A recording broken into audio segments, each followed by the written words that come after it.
बच्चे अब हम डिस्कस करेंगे formation of image by convex mirror. बच्चे यहाँ पर सिर्फ 2 केसेस ही होंगे। Reason behind this is that कि यहाँ पर जो रिफ्लेक्टिंग सरफेस होता है, रिफ्लेक्टिंग सरफेस हमारे पास जो फोकस और रेडियस और कर्वेचर की जो साइड होती है उससे अपोजिट होता है, इसलिए यहाँ पर सिर्फ 2 केसेस बनेंगे।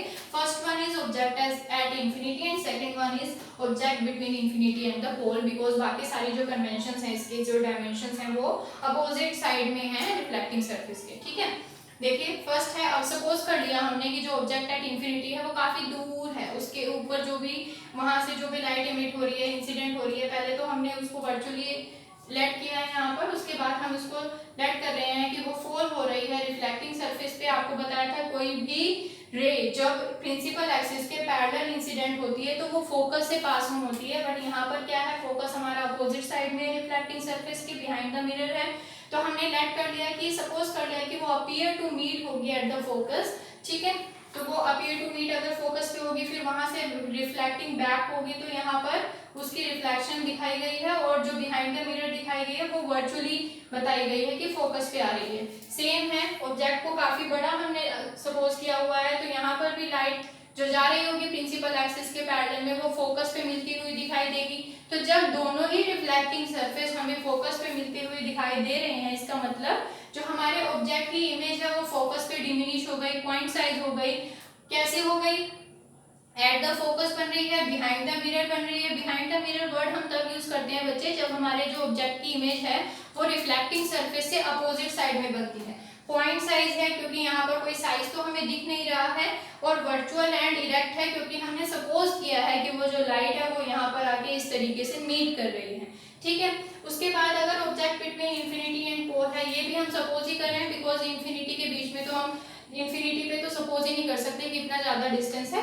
सपोज कर लिया कि इंफिनिटी और पोल के अगर बीच में ऑब्जेक्ट है तो वो किस तरीके से होगा, फिर से लाइट इंसिडेंट है, पैरेलल एक्सिस के, अगर प्रिंसिपल एक्सिस के पैरेलल जा रही है तो फोकस से मीट करती है।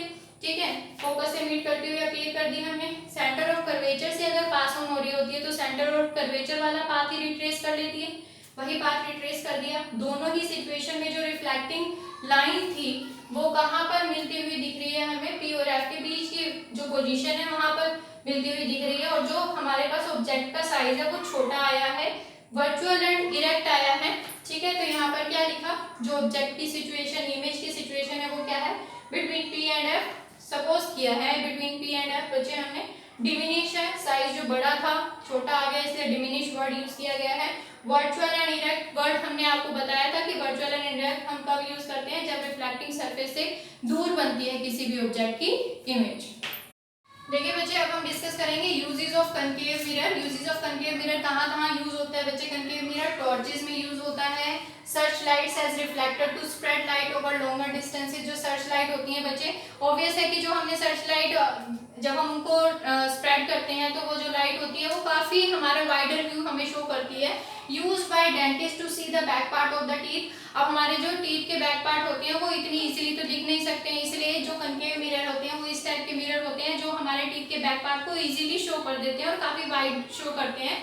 ठीक है, used as a shaving mirror. Shaving mirror की तरह भी कनकेव मिरर को यूज किया जाता है। यूजेस ऑफ कन्वेक्स मिरर कहाँ यूज होता है बच्चे? Side view mirrors in the vehicles. जो हमारे व्हीकल्स होते हैं उनके जो साइड व्यूज होते हैं उनको उसमें हमारा कन्वेक्स मिरर यूज होता है। Use as the street light reflectors. जो स्ट्रीट लाइट में रिफ्लेक्टर्स होते हैं वहां पर भी कन्वेक्स मिरर यूज किया जाता है। बच्चे या अब हम डिस्कस करेंगे मिरर फॉर्मूला। मिरर फॉर्मूला क्या है? It is the relationship between the image distance from pole and object distance from pole and the focal length.